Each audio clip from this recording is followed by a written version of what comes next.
Hi, Karina here, your Lucid Living coach. Thanks for joining. So today I am going to give you a little information about this full moon in Aries that's happening next week. It's actually happening on the 20th. That is next Wednesday. And this full moon is going to be in Aries, hence the hair, the red hair. I find a lot of Aries and Leos have either red hair. I think more Aries have red hair than Leos. Leos tend to have just a lot of hair, like a mane, like a lion. But I have known a lot of Leos that have red hair as well. So that's why I'm sporting this nifty little wig. Let me make some quick announcements and show you my beautiful art. First, I would like to let you know that if you'd like to learn how to read an astrology birth chart, I'm hosting classes here in Crockett. You could also get recorded PowerPoints, and this is happening on the 22nd, on Friday. So that will be in person, live, if you'd like to join. Limited seats available. It will be $120 for this month, and then I'm going to have it go back up to $180 in November. It's a lot of information. There's 3 workshops involved, and whatever level you're at will be held on the 22nd. So if you have not done a workshop with me and would like to, please come to the basic astrology birth chart reading on Friday, the 22nd. And then I will be hosting another one soon after, and we can correspond and stuff like that to figure out what day is going to work best for you. Second announcement is I have zodiac bracelets for sale. You can go over on my Etsy or my Instagram. I have a lot of videos, and I will just show a couple right here. Here is one of my Venus bracelets with moonstone and Tiger's Eye Galaxy. This is hematite, lava stone, black onyx. This is the heartbreak one, Harley Quinn.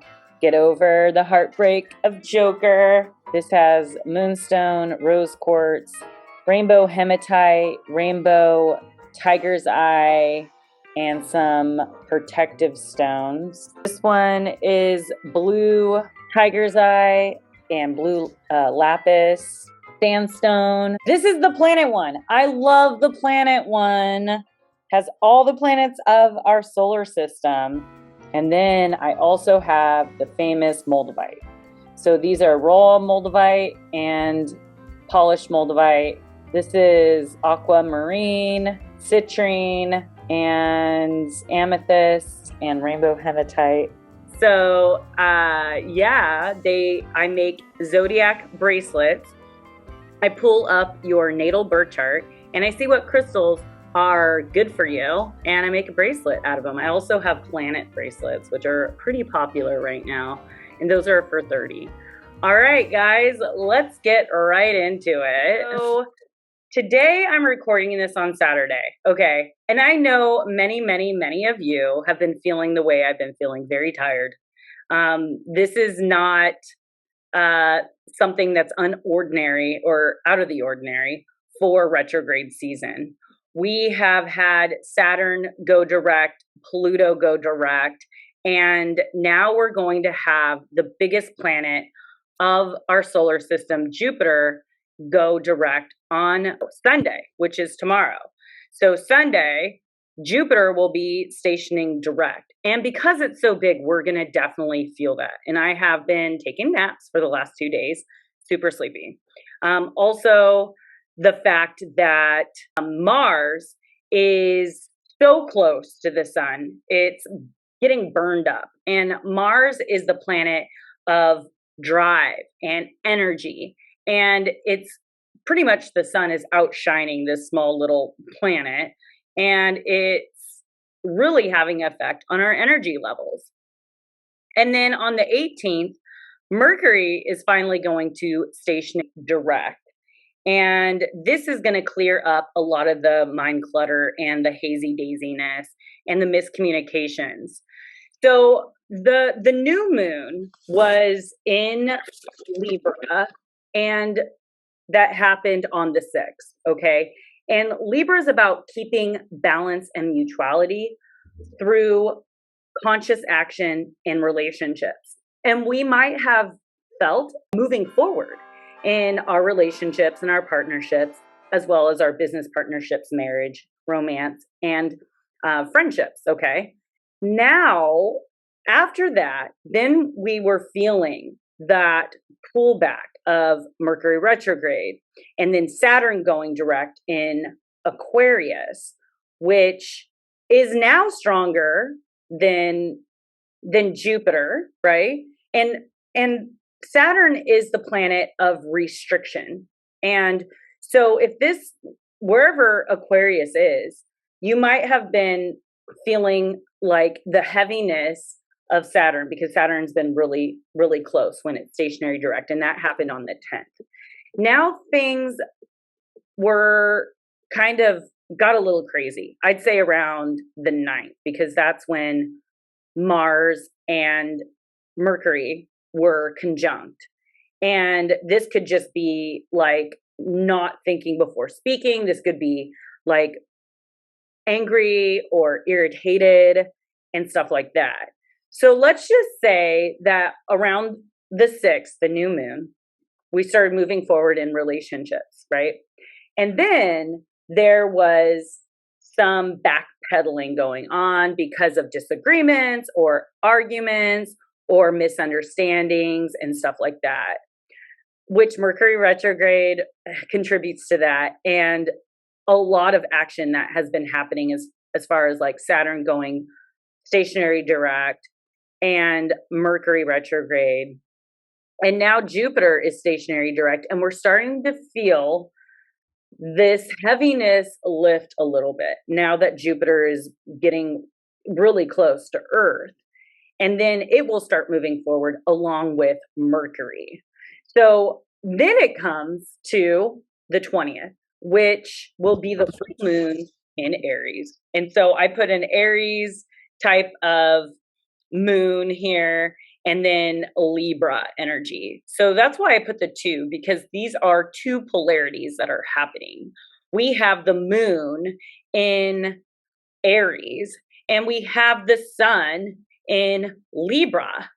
And Aries is about growing self-awareness and confidence through asserting our will into the world, right? And so this is all about being self-aware and assertive and active. But then Libra is all about balancing self with other and being more conscious and cooperative and finding balance and fairness.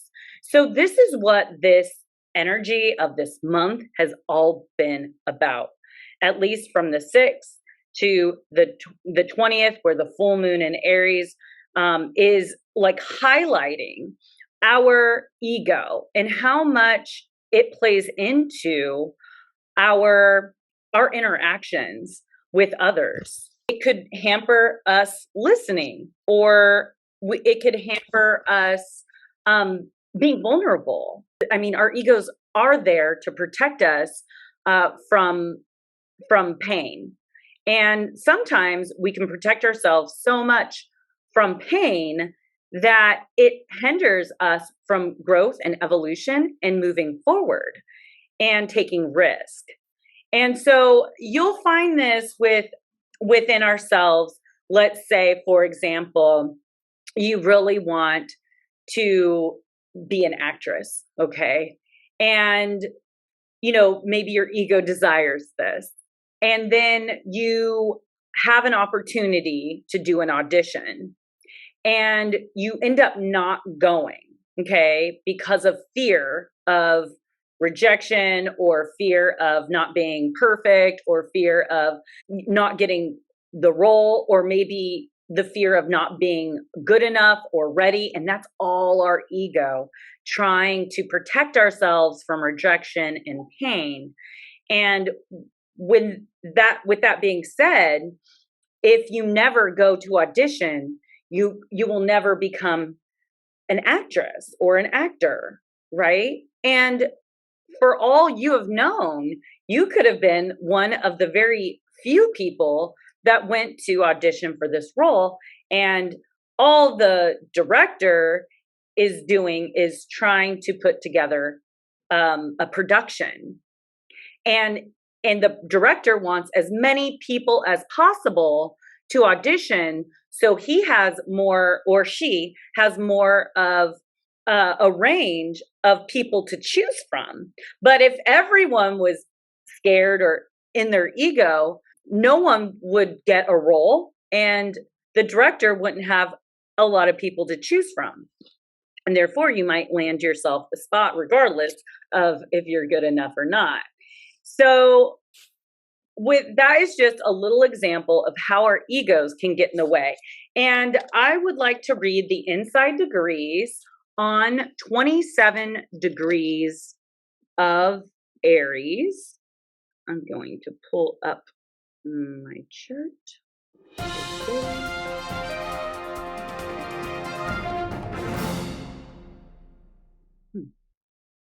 Okay, so 27 degrees of Aries.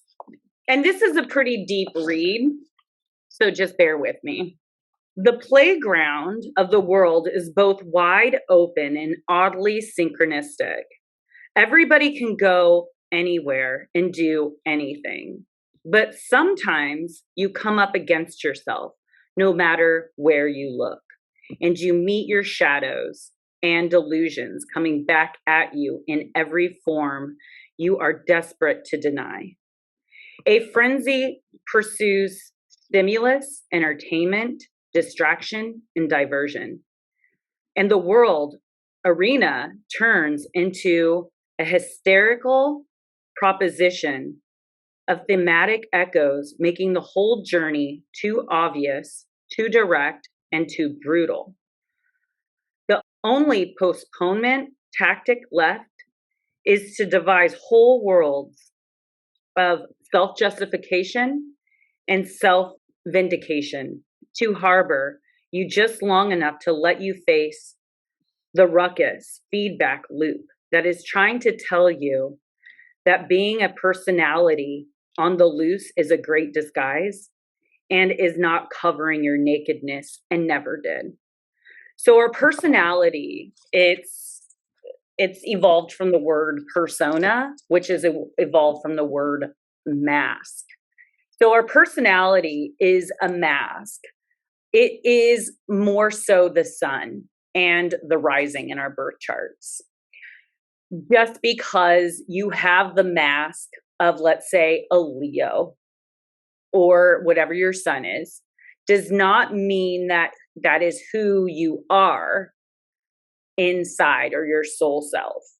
So your ego has a lot to do because it's ruled by the first house, which is the ascendant, which people see and make judgments upon, even your personality, because that is the sun. That is what people are seeing. And a lot of people don't see the moon aspects of one person, which is more so the emotion and the soul of someone. Okay. And that's why it's so important to know your moon sign. I know that Pluto is now direct at 24 degrees, and it will be returning to the United States in a few months. And this is pretty much going to be the birthing, I believe, of the new world for us.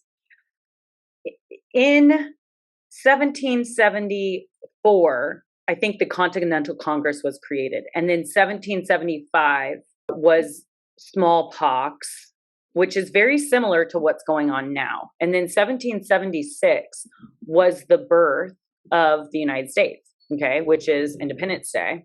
And I had predicted in one of my videos that I felt that this was a year and a half ago, that I felt that the United States was going to change the way that they govern.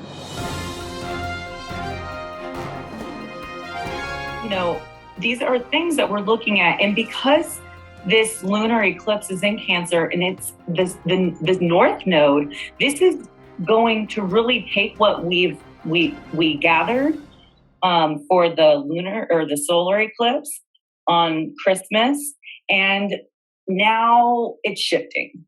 Now our decisions are being made. Now we're stepping into the new world. We're stepping into 2020, and it is highlighting even our home as far as our planet and our structures, right? Because we have Saturn and Pluto conjuncting in Capricorn on the 12th. So immediately after this eclipse, we're seeing this destruction of what we past knew as structures as far as government, religion, school system. It could be our home too. That these things that are no longer working for us. So we're re-identifying. So just to give you perspective on what a Saturn-Pluto conjunction really does is you have Pluto, which is the god of the underworld, right? He digs deep. He is the demolition man. And then you have Saturn, which is structure, and it is karma and its restriction. Now, the last conjunction was, I believe, in 1982 or 83. It was in Libra, which is all about partnerships and marriages, right? Since then, we have been redefining what relationships are. Is it only between a man and a woman that should be married or in a partnership? No. Now we have multi-gender relationships. We have same-sex relationships, as well as we have man and woman relationships. So that was Pluto destroying the past identity of only a man and a woman could be in a partnership or to be married, right? And now that whole time had changed that. Now we're stepping into a new focus, which is on this Capricorn energy. It's our work in the world. It's our career. It's the structures. It's the things that we really focus on building in the 3D. And that is going to be looked at and reconstructed for this next cycle. So the Pluto is a huge cycle. And if the last conjunction was in Libra and the next one that we had in 2020 was in Capricorn, this is the cycle that we're going to see coming up soon because it is 2021. All right. So the planet Pluto and Saturn conjuncting in 2020, which I spoke about. This video was recorded on in December of 2019, talking about the 2020 Pluto Saturn conjunction and Jupiter Sun conjunction as well. There's just been a lot of shifts, right? So the coronavirus is the catalyst for the change, for the destruction of the old systems and structures, hence Pluto Saturn. Okay, and so this is a huge cycle until the next Pluto Saturn conjunction, which I'll have to research when the next one's going to be and what zodiac sign, but it should be quite a long cycle of destroying this old world. So the old world is how we our system. So how we work, our value systems, like our money. We're moving over to crypto. Our government systems, which is, taking a big looky at because they are really not helpful for society. If anything, they're creating a lot of division. And so with the United States, Pluto return that will be happening in 2022, in a few months, will be the beginnings of the United States system dismantling. Now we're stepping into a new focus, which is on this Capricorn energy. It's our work in the world. It's our career. It's the structures. It's the things that we really focus on building in the 3D. Okay, with that being said, I was on point for sure, because when the coronavirus outbreak happened, the government shut down everything except like the corporations, like, oh, Walmart got to stay open, but pretty much shut down everything. Like, people were not working. And that really shifted people's lives, homes, everything like that, including their jobs. And that is going to be looked at and reconstructed for this next cycle. And I was not too far off, because there has been a lot of shifts and changes. It is a time where we need to stand for what we believe. We need to stand up for our freedoms and our rights before they are stripped from our eyes. And it's starting to happen. And so Aquarius, now that Jupiter and Saturn are both direct in Aquarius, this will be moving forward in our revolutionary change. Okay, so we need to come together as a humanity, as a group, and protect our rights. And we're going to start seeing a little more of this, I believe, around the world, because now Jupiter and Saturn will return to their forward motion. I believe that Mercury being retrograde in Libra has been reevaluating and rethinking our partnerships, our groups, our networks. And we have been finding our tribe. We've been finding our people. And in that, we can find where to find our people, and we can connect, and we can start making some change and working together as to create a new world. It is kind of like crypto. If you know anything about blockchain, you have diversified power, which is you have a leader, let's say, in each group. You have a group of people, okay? And then within each group, there is a conductor, let's say. And there's so many, right? And it's like a web of groups, okay? And they're all webbed together, but they're all different. And that's diversified power. Because before, one, like our government, each government in each country has all the say. And so we're starting to understand blockchain and how can we integrate this in the way that we run society and humanity. And in that way, I feel that we should be doing more bartering, more helping, kind of like going back to when we had these villages and groups where it takes a village to raise a child.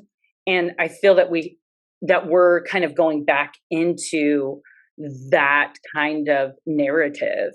And I feel for us to really survive and to get through all the craziness that's kind of happening around us is to create safety within groups and villages and networks.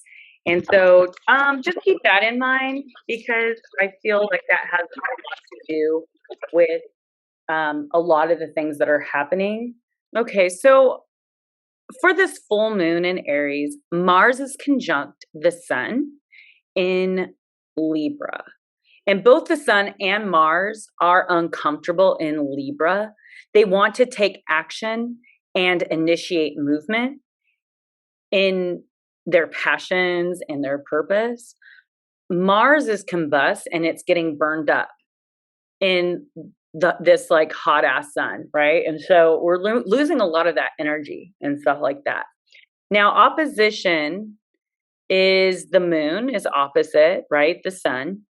And the moon is in Aries, which wants to act out our emotions. And this could be hard to do when the planet of of action is asleep.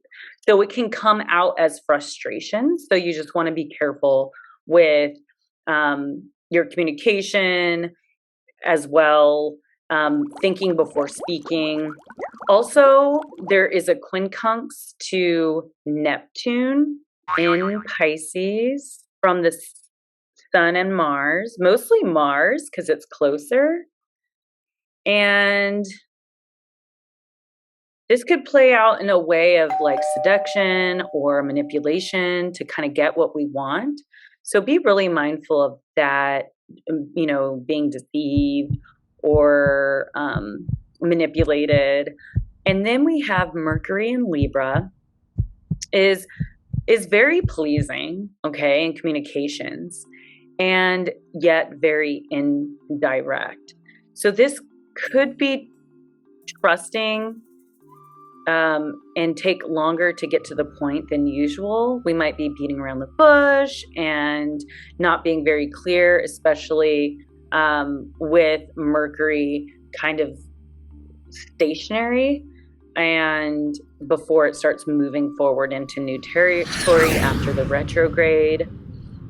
And we also have the Sun, Mercury. Okay, we have Mercury opposed to Chiron, which is the wounded healer. So we'll want to express our hurt and frustrations, but are having a hard time communicating it in a balanced, harmonious way. And this could also be frustrating, and you could want to avoid the conversations altogether, which you want to be careful that it doesn't come out in like a passive aggressive manner later. So maybe if you need to write it down and then bring it to the attention of the other person would be best. So you're getting your point across and you're being heard and you're doing it in a more clear way, I guess. Mercury is sextile Venus in Sagittarius, and this is exact on the 16th, and will still be in aspect on this full moon on the 20th. It'll still be in connection, which is giving it a more like fun, loving energy, which will help in relationships. Communication that goes well will only increase the bond and connection with your partner. Mercury is trine to Saturn, and this will create a level-headed approach to our thoughts and problem solving. And Mercury is quincunx Uranus. Mercury is making a lot of aspects for this full moon as well as Mars and the Sun. So we have kind of like the Gemini, Virgo, Aries, Libra, receiving a lot of information. So let's see, sextile. Okay, so this quincunx to Uranus, communications will be like redirecting the direction, challenging and requiring adjustments, diverting. Relationships are going good. This will not be easy as it could take you by surprise, the outcome, and is forcing us to readjust our plans for the future. So there might be some surprise or shock aspect to this transit, and then it will affect our future plans. And Venus being in Sagittarius is one of wanting freedom, wanting to expand, wanting to travel, wanting to learn something new or create a new experience. And Venus in Sagittarius could be very promiscuous. So there could be a lot of just wanting to connect with people, and it's trining over to Chiron. So this connection and this expansion of maybe ideas in which the future, what you're visualizing for the future, could help heal the ego's wounds of restraint. Like I was saying in that example, like if you were to just go audition for this role because you've always wanted to be an actress, then that could be very healing to your past wounds and ego if you move past that fear and that ego block or restraint. You just want to be careful also because it is square to Neptune, which you might need to adjust some things about how we're seeing the world, or maybe how we were taught to see the world in a very like elusive way that might be maybe not correct because it's someone else telling you. So let's say if you were going to audition for this part and maybe someone already auditioned for it and came to you and was like, oh, like it was really hard and they had us do like A, B, and C. So that's very deceptive because that person is installing fear so you don't move forward into the audition because maybe they want the part, and that's very manipulative. So it could play out like something like that. So just disregard anything that if you feel like this is a good opportunity for you, and just get over the ego's like protection, like go for it, and then just see, because if you never ask the universe, the answer is always no. And sometimes in asking there's action. And then yeah, I think that's about it. Like Venus is quincunx Uranus as well. So like we just have to really be clear in communicating our value and what we want for the future. And if that's if that's just little details, like it's very important that you communicate with the other person, because we can't read minds. Like it's not it's not healthy in relationships to assume that people should just know exactly what you want. So it's very important to discuss those things in our partnerships and relationships. But overall, this looks like a very transformational full moon in Aries, with our relationship with ourself and our ego, and how much our ego gets in our way of the partnerships and the love and the life that we envision. So it's just getting past those ego blocks to really step into your power. And so with that being said, I'm going to move on to my card reading. So thank you for sticking around, because like I could read the stars and the planets, and then if I pull a card that is very much in line to what I read in the stars, then it's hard to say no. So I haven't pulled from this deck in a while. This was actually my first Oracle deck. And so it's called Conscious Spirit Oracle deck. And I thought I'd pull for this because it is the full moon in Aries, and Aries is it's the baby of the zodiac. It's the first sign of the zodiac. It's the first initiation for spring. It's a cardinal energy, and it's a fire element, and it just gets things started. So what's kind of cool is this is kind of a new endings, new beginnings. And I posted that, I think, on my Instagram. So if you're not following me on Instagram, you could click the link down in the description below. It's Lucid_living_coach. And I posted new endings are new beginnings, like opportunities for new beginnings. And this is true in a full moon because full moons are completions. And Aries is a new beginning. And so this is initiating and starting brand new chapters from, spring, you know? So it looks like two cards popped out. One is abundance, which is card 36, 6, 7, 8, 9, which is a completion. 9 is a completion.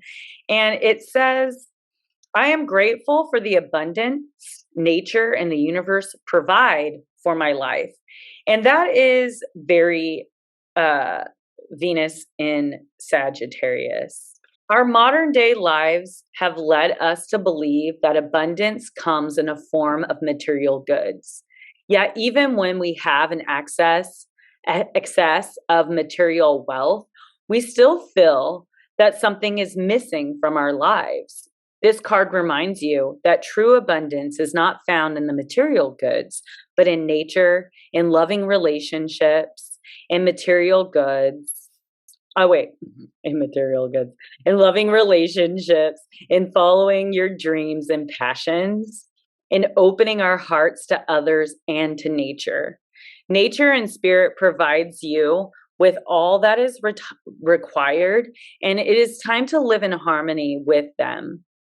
By aligning yourself with the laws of attraction, you can manifest abundance in all areas of your life.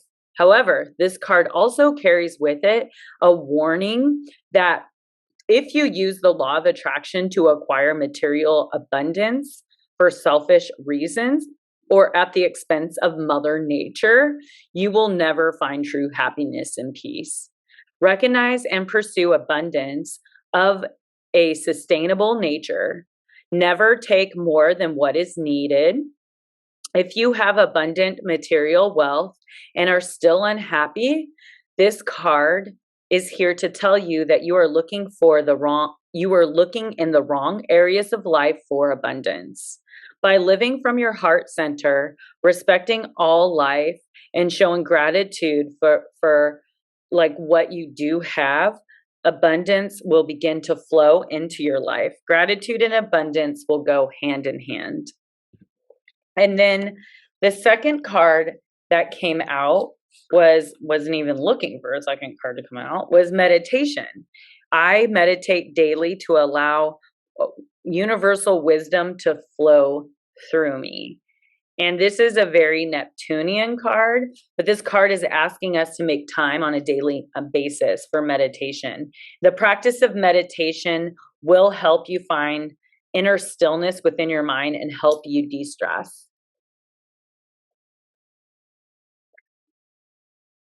And then I'm gonna pull from the Nature Whispers card deck because this is another first oracle decks of mine, and something flipped over right away. Card 32, trust your own understanding. And that makes sense because Aries is about ourself. The information you are receiving is reliable and accurate. Look deeply into the situation before making any commitments. You have the foresight and ability to discern that there are more here than meets the eye. Everything will be revealed in appropriate time. Don't feel you need to prove yourself. Be patient and allow things to unfold as they will. Trust in your own observation and knowledge. They hold your truth. So with the full moon in Aries, like we could be wanting to push things forward, maybe because everything's been retrograde since like all throughout summer, that we haven't felt like we've been moving forward in any area. And the first glimpse of some forward movement or energy available for us to start moving things forward, we want to jump on it. We can probably get a little impatient and pushy. So just be mindful to kind of look at the polarity of that. Libra, which is all about like having harmony and balance. So now I'm going to move on to the shadow threads of faith for this full moon in Aries. It is the soul work. It looks like there's a bee on here. And the bee, to me, when I see a bee, I think of queen or worker and determining which you are. And once you know if you're a queen bee or a worker bee, then you can start living in your purpose. 46. Okay, sometimes while we are navigating our day-to-day life, we can lose sight of our highest purpose in this earthly realm. This card asks you to once again check in with your soul purpose. It is not possible to be derailed from your soul path, no matter where you are. But clarity does help us show up for it in a more intentional way. Sit with these questions. What are you here to teach? What are you here to learn? What stirs in your heart? Spend some time reflecting upon our soul mission and how you can integrate it into your life. Now, the life of the bee is all centered in one mission: to nurture the colony. There are different types of bees, and they each have their unique job, but it is all to serve the collective. And the bee is an ally for our soul mission, because once we have an idea of what we're here to do and how we want to do it, they can teach us how to create structure and productivity. So a call upon the bee when you are in the liminal space between knowing and action. So that makes a lot of sense with this revolutionary humanitarian change that is happening pretty soon. Now that the energy is available and people are seeing things a bit more clearly. So, got meditation again. Geez. So I'm shuffling out of the Flower of Life deck. I'm just gonna pick one. Mystery. Mystery. The mystical, the mystery, the secret is what we call something when we are yet to understand it within us. Once you feel it, you have direct experience with it. Once you understand this, a realization gently moves through you. I am love, and love is the essence of everything. A new inward journey to feel and understand the fullness of you will reveal itself. When you feel this and talk to people who are yet to feel their own mystery, they will think you are delusional and a little mad, because they can't see it, and they will do whatever they can talk to you, whatever they can to talk you out of it. However, as you become practiced in your new truth of being, support, and understanding will move into your life through other people who have rediscovered the truth of themselves. So when you feel this and talk to people who are yet to feel their own mystery, they will think that you're delusional. Okay, so yeah, I mean, I see that a lot now, like when you're, this is such an overused word, but when you're awake and you're having a conversation with someone that isn't awake, you could definitely, to that person, probably seem a little crazy. And that's okay. It's like we are all at our different levels of evolution. And me just even knowing my old self or my past self was still pretty open to like, people's experiences. Like I had a friend that, told me that he would get abducted by aliens at night. And I mean, that now doesn't seem too crazy, but when I was like 20, I was like, yeah, that seemed a little off, a little crazy. But I was never judgmental about it, or like, because I know that was his experience, and everyone experiences their own truth, their own world through their own eyes.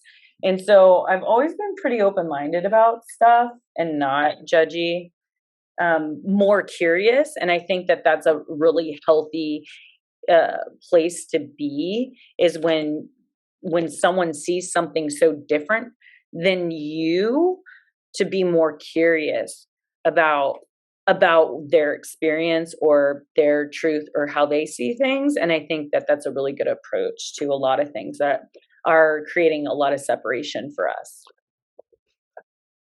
So just being a place of curiosity and questions.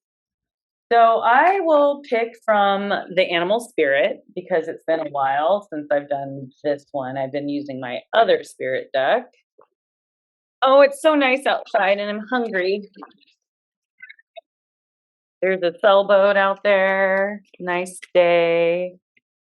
The camel.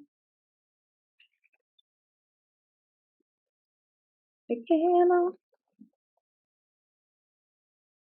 Resourceful, independent, knows oneself.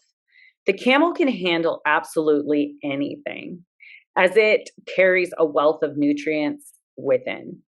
This wondrous creature is self reliant and handles challenges with ease.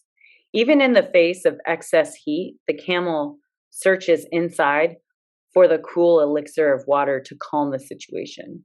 The camel represents the ultimate form of being opposites into balance, fire and water. Being responsible for one's own reactions. The camel is a wonderful traveler and is especially fond of trips to faraway lands. So, when in balance, calm, content, sparkle in the eye. When out of balance, dehydrated and lacks vitality, and to bring into balance a pilgrimage. So, isn't that perfect? Just talking about us getting together.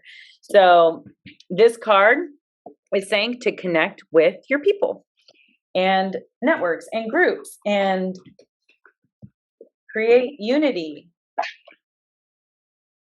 All right. So now I'm moving on to the tarot cards. Tarot cards. I've got my cat ears on.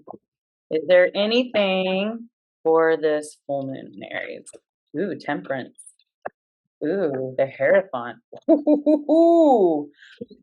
Whoa, whoa, whoa. So we got the Five of Pentacles reversed, the Temperance, which is a Sagittarius card, which is where Venus is. It's our value. It's our mutuality through relationships, healing and balance. And then our value with Taurus. This is the Hierophant with our material needs. So it's like just knowing what is important. Okay, so the Five of Pentacles reverse is about recovery of financial loss and spiritual poverty because of the way that things have been going. A lot of us have been losing hope and like money, and really understanding what is valuable to us. And the Temperance is about balance, moderation, and patience with where the universe is taking us and trusting in the process. And the Hierophant is about spiritual wisdom, religious beliefs, conformity, tradition, and institutions. And this is what has been working on being dismantled because Pluto is now direct in Capricorn. And when it was retrograde, it was kind of like taking a little breaky break, but now the old world is still continuing to dismantle.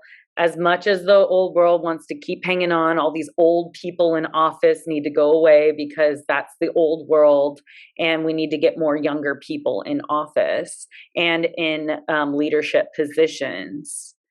And so this is, really about just trusting that we're being taken care of and that things are transforming. Just like a butterfly, butterfly doesn't know that it's going to grow wings when it's in the cocoon and it's going through the darkness and the scariness. And, it just trusts that whatever's happening is going to happen. And so that's kind of like where we need to be as well. Bringing balance, patience, and moderation to our life. Remaining calm, even in stressful situations. And everything kind of happens for a reason. So just continuing with that belief, as well as like this too shall pass. There's one thing that is consistent in the universe is change. And Temperance also asks to take the middle path and accommodate all perspectives. And it's not good to just be like overly opinionated and controversial. Like, be it more of a peacekeeper and listen to other people's aspects and the way that they see things, and working together and coming together with a mix of like talents, experiences, and abilities and skills. Like, this is going to help us create, like I said, the world that we need of abundance, like coming together and getting past these old traditions and the ways of structure and the system, like finding alternative ways of growth and creating abundance, like money. Money is a currency, and getting away from this old beliefs and structures of what money is and what value is. Like, we're placing our value on things that aren't necessarily valuable.